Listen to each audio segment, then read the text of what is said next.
everyone, Myra here and welcome back to my channel. For today, gusto ko lang balikan itong mga palettes na to from Beauty Glazed. This one.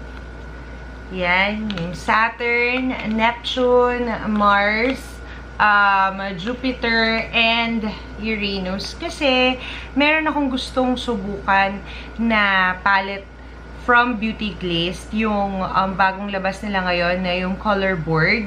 Gusto ko talaga siyang itry. I've been thinking kung kailangan ko ba talaga siyang kunin or okay na ako dito sa mga palettes na to because these palettes are really good. Pero, mas marami kasing colors yung dun sa color board. So, mas marami akong mapaglalaroan na kulay. Pero, ewan ko, tingnan natin. So, for the whole month of June, I'll be going through these palettes once again and creating new looks from them. For now, feel kong mag-green. So, I will be using the Uranus palette for today's video. By the way, guys, let me know down in the comment section if you want me to get that color board from Beauty Glazed para magawan ko ng look.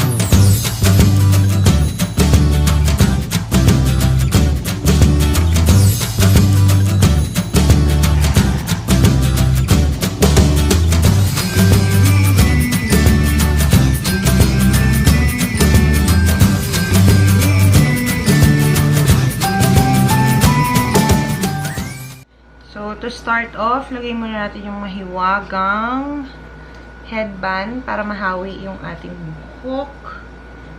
Ayan. And then, mag-prep muna tayo ng skin. I'll be using the Gesso Aloe Eyes Aloe Vera Soothing Gel from Fresh Skin Lab. Tagal na nito sa akin. And ito yung ginagamit ko ngayon na moisturizer. I am on the lookout for other or new moisturizers na pwede sa oily skin. Abangan nyo sa susunod na video because I will be trying out a moisturizer that is suitable daw for oily skin. So, tingnan natin. Abangan nyo yan sa my choice video. After prepping my skin, tuloy na tayo sa base. For my base, I will be using the Focallure Skin Evolution in the shade 02. Malapit na itong maubos and gusto ko na talaga din siyang maubos kasi meron akong bagong gustong itry na foundation. And ayoko kasi nang bili ng bili tapos iipon lang siya dito. Kasi hindi ko naman mauubos agad-agad. Gusto ko munang mag-ubos ng product bago ako magdagdag. Kasi nanginginayang din ako kung itatapon ko yung mga expired na product, diba? Nakakahinayang. Sayang sa pera. So, gusto ko munang ubusin at sulitin ito. Since malapit naman na siya maubos, yan na muna yung gagamitin at gagamitin ko for my next few videos before I get the new one. So, magkikilay na ako. I'll be using this EB Advanced Eyebrow Kit. This one, ang tagal-tagal na nito sa akin. Hindi pa rin nauubos at hindi pa rin ako nag-hit pan sa mga shades dito. I'll be using this and this for my kilay.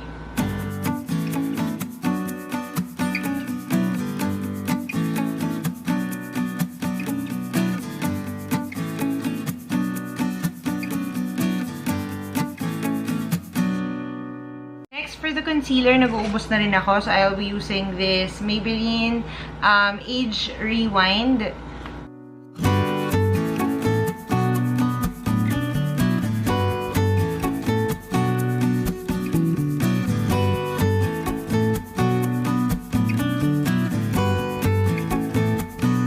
To set my face, I'll be using the Eyeshadow Final Powder in the shade Ivory Glow. Ito, malapit na rin siyang maubos. I'll be trying a new one. Yan yung mga hahanapin ko ng mga bago. So, abangan nyo kung ano ang ipapalit natin sa mga yan.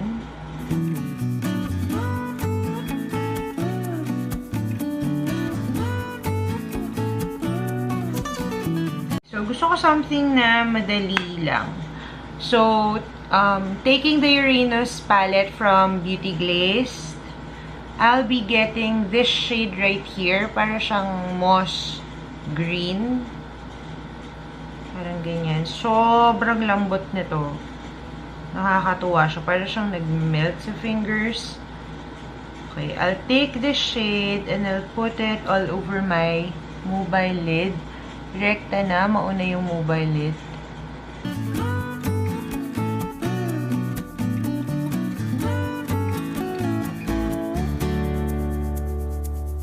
And then to help blend out that shade, I'm gonna use a fluffy brush and I'll take this shade of brown right here.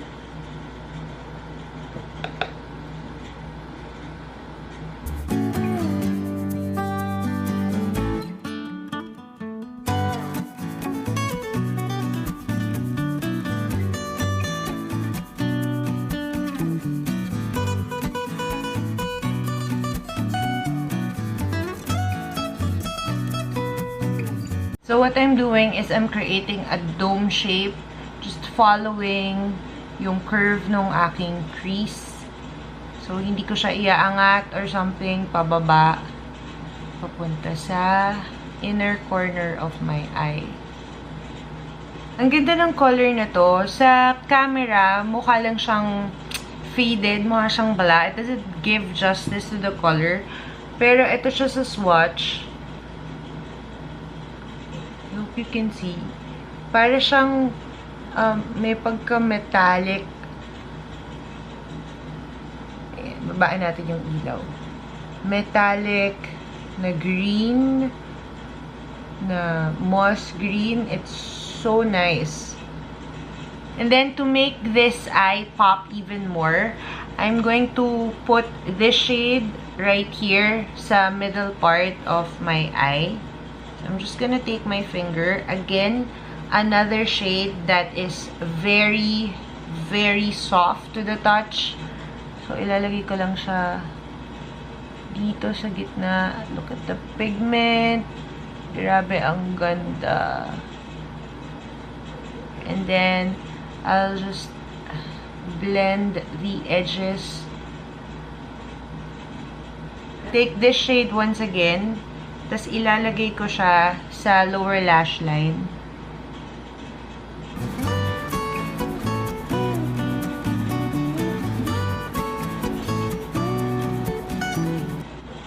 Then, I'll take a smudger brush and get this color, yung brown, and then put it under that color sa lower lash line.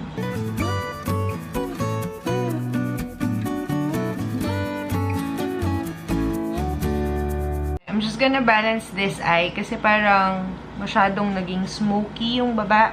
So, dadagdagan ko lang ng konti na brown dito sa may taas to give it a more smoky effect dito sa taas. There you go. For my eyeliner, I'll be using the Careline Graph Ink Liner.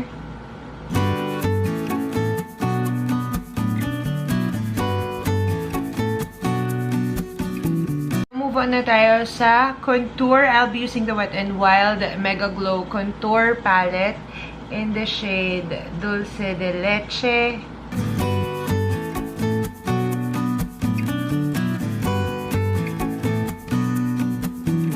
Next, for my cheeks, parang gusto ko medyo peachy,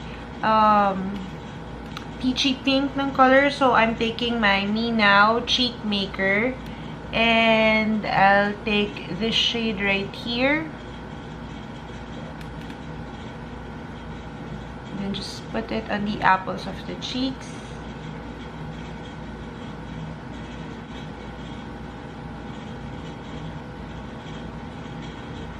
Then for my highlight, I'll be using the BLK Shimmer Jelly Multi-Pot.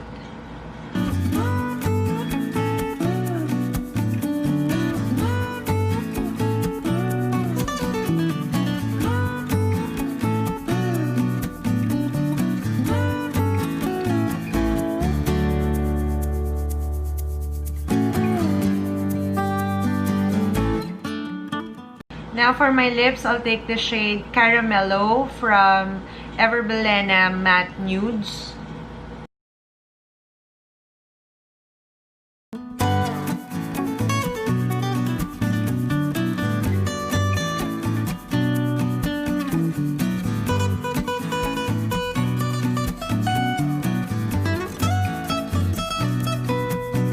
And then I'll take the EB Advanced Vinyl Lip Gloss.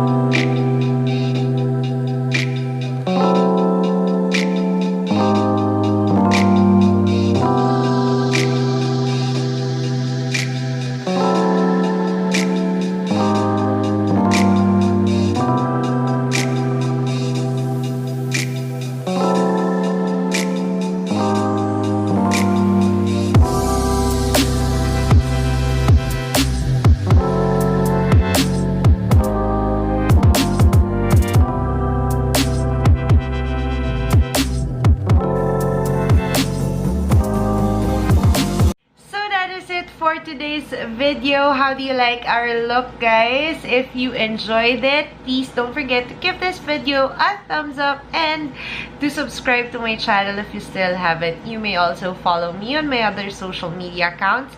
I'm Myra Paneda on Facebook, Twitter, and Instagram. Thank you so much for watching, and I hope to see you again on my next video. Bye!